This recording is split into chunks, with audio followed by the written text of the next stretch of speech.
Night കിടക്കുന്നതിന് മുന്നായിട്ട് നമ്മൾ പലതരത്തിലുള്ള ഡ്രിങ്ക് കുടിക്കാറുണ്ടോ? എന്തിനൊക്കെയാണ്? നമ്മൾ വെയിറ്റ് ലോസിന് കുടിക്കാറുണ്ട്, സ്കിൻ കെയറിന് കുടിക്കാറുണ്ട്, പിന്നെ എന്താ ഹെയർ ഗ്രോത്തിന് അങ്ങനെ ഒരുപാട്. ഹെയർ ഗ്രോത്തിൻ്റെ കാര്യം പറഞ്ഞപ്പോൾ ഹെയർ ചേഞ്ച് ഉണ്ടോ? നമ്മുടെ PRP ചെയ്ത ഹെയർ ഒരു ലെവലിൽ കൊണ്ട് വെച്ചൊക്കെയാണ്. അതുകൊണ്ടാണ് വീണ്ടും മുടി ഒന്ന് ചുളിഞ്ഞു തുടങ്ങിയിട്ട്, അല്ലെങ്കിൽ മുടി വളർന്നു തുടങ്ങിയിട്ട് വീണ്ടും ബൊട്ടക്സ് ചെയ്യാത്ത ഒന്ന് വെയിറ്റ് ചെയ്ത് നിൽക്കുകയാണ്. കുറച്ച് കഴിഞ്ഞാലേ നമുക്കത്. അപ്പോൾ അതവിടെ ഇരിക്കട്ടെ. നൈറ്റ് കിടക്കുന്നതിന് മുമ്പ് ഏത് ഡ്രിങ്കാണ്? സ്കിൻ കെയറിനൊരു ഡ്രിങ്ക് വേണം, ഹെയർ ഗ്രോത്തിനൊരു ഡ്രിങ്ക് വേണം, വെയിറ്റ് ലോസിന് ഡ്രിങ്ക് വേണമല്ലോ. അപ്പോൾ ഞാൻ എടുത്ത് വെച്ചിരിക്കുന്നത് എൻ്റെ ബെസ്റ്റ് ഡ്രിങ്ക് കാണിച്ചു തരട്ടെ. വേറൊന്നുമല്ല, അതെ ഇതാണ്. സ്കിൻ കെയറിനാണ്, അല്ലെങ്കിൽ സ്കിൻ ഗ്ലോയ്ക്ക് മാത്രമാണ് നിങ്ങൾ ഉദ്ദേശിക്കുന്നത്, നിങ്ങൾക്ക് പറ്റിയ ബെസ്റ്റ് ഡ്രിങ്ക് ഇതാണ്. എന്തൊക്കെയാണെന്നുള്ളത് ഇൻഗ്രീഡിയൻസ് ഞാൻ പറഞ്ഞുതരാം. സീക്രട്ടൊന്നുമല്ല, എല്ലാവരും ട്രൈ ചെയ്ത് നോക്കിയിട്ടുണ്ട്, പക്ഷേ കണ്ടിന്യൂസ് ആയിട്ട് കുടിച്ചാൽ റിസൾട്ട് കിട്ടത്തുള്ളൂ. ഒരു ഗ്ലാസ് വെള്ളം നന്നായിട്ട് തിളപ്പിക്കണം.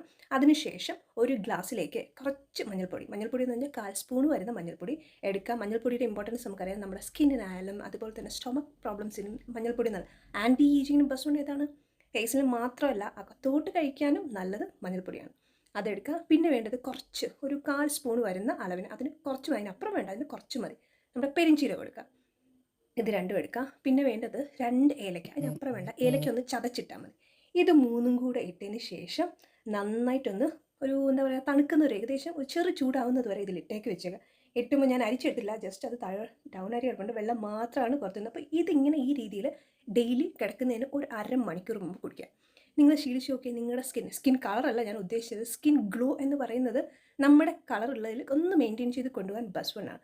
ഡെയിലി കുടിക്കാൻ പറ്റിയ ബെസ്റ്റ് ഡ്രിങ്ക് ഇതാണ്. അപ്പോൾ ഇത് ഞാൻ ട്രൈ ചെയ്ത് നോക്കുന്നത്, ഇതിനു മുന്നേ പല വീഡിയോസിലും ഞാൻ കണ്ടിട്ടുണ്ട്. അപ്പോൾ റിസൾട്ട് കിട്ടുന്ന കാര്യം പെട്ടെന്ന് പറയണമല്ലോ. ക്രീം മാത്രമല്ല, ഇതുപോലത്തെ നാച്ചുറൽ ഐറ്റംസും കൂടെ നിങ്ങളൊന്ന് ട്രൈ ചെയ്ത് നോക്കണം കേട്ടോ. ബെസ്റ്റ് വൺ ഈ ഡ്രിങ്കാണ്, ട്രൈ ചെയ്ത് നോക്കുക. എന്താണെന്ന് പറയല്ല, മഞ്ഞൾപ്പൊടി, കുറച്ച് പെരിഞ്ചീരകം, 2-3 ഏലക്ക, പിന്നെ ഒരു സീക്രട്ടും കൂടെ പറഞ്ഞുതരാം. വേറൊന്നുമല്ല, കുങ്കുമപ്പൂ ഉണ്ടോ? ഉണ്ടെങ്കിൽ ഒരു കുറച്ച് ആവശ്യത്തിന്.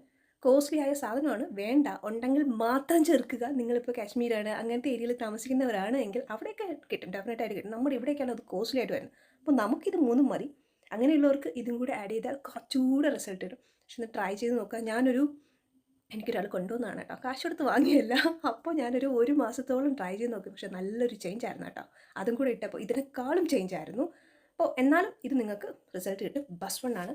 അപ്പോൾ ആൻറ്റി ഏജിങ്ങിനോടൊപ്പം സ്കിൻ കെയറിനും സ്കിൻ ഗ്ലോയ്ക്കും ബെസ്റ്റ് ട്രൈ ചെയ്ത് നോക്കുക.